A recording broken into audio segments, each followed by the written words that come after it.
Matapos ang vowsy case ni Nikki Benitez, isa na namang kilalang personalidad ang lumantad at nagsampa ng reklamo laban sa kanyang ex-husband for violation of RA 9262 or the Anti-Violence Against Women and Children Act.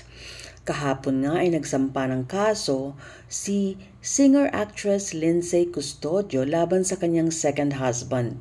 Kasama ni Lindsay sa Office of the Deputy Prosecutor in Quezon City ang kanyang abogado na si Attorney Hayes Meking.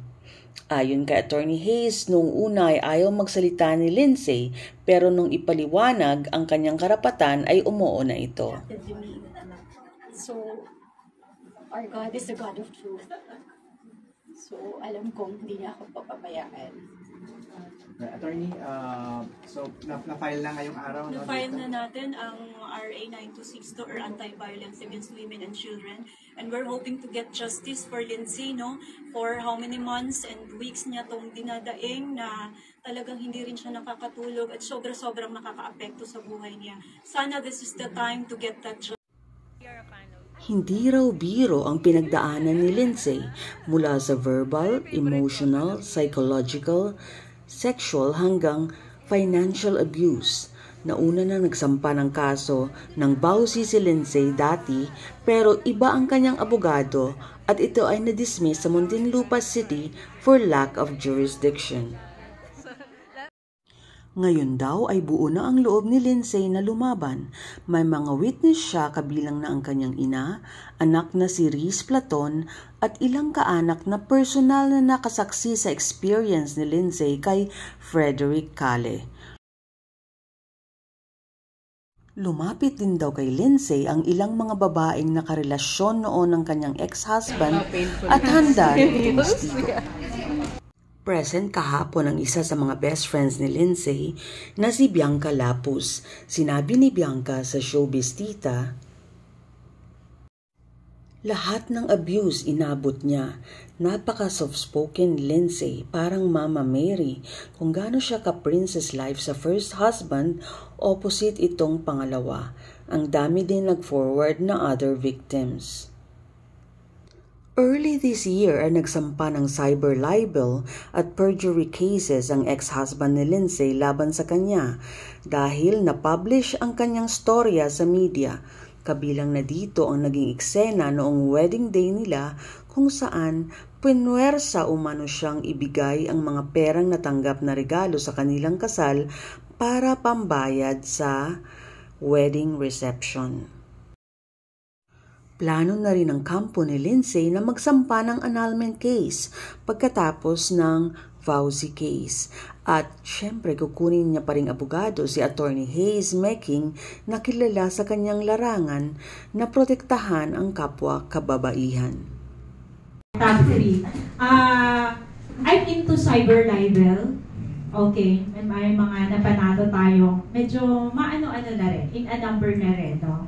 Yung cyber libel kasi pinaka-common na kaso. Para sa akin, madali lang siya ipanalo. Ano ito? Ito ay malalaking mga tao sa ating komunidad ang nagsampa ng kaso. Kumbaga, yun ang aking nakalaban. Yung pagano. At ang aking inilaban ay ordinaryong tao. Okay. Tapos, meron din tayong vowsy, Violence Against Women and Children. Okay. So, naipinalo din natin to after ilang taon. Ibang lawyer ang humawak nito, Nanay Jobert, lumipat sa amin. At ako yung humawak. So, ito yung isa sa mga sobrang tuwang-tuwa. Kasi sa ilang taon na inilaban yung kaso, tapos natapos din nung nasa akin na at successful ito, masayang-masaya ang pakiramdam. So, pag may mga tao kasi, babae kasi pag babae at bata ang naaapi, masakit pakinggan.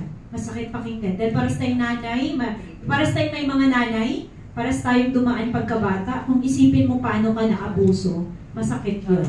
Kaya, nung nilaban mo at nanalo, napakasarap sa pakiramdam. Action. Mga sa totoong buhay talaga, ang kaso, minsan, depende sa abogado. Pangalawa, depende sa ebidensya.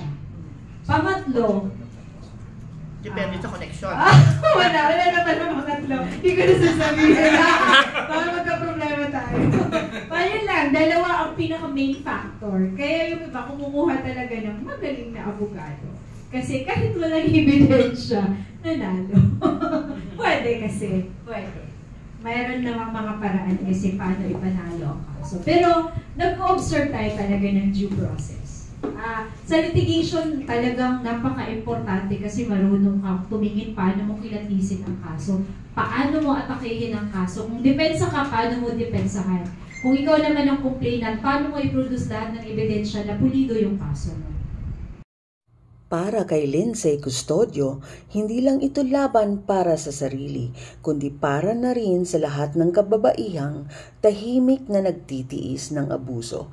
Abangan po ang mga susunod na update sa kasong ito dito lang sa ating channel.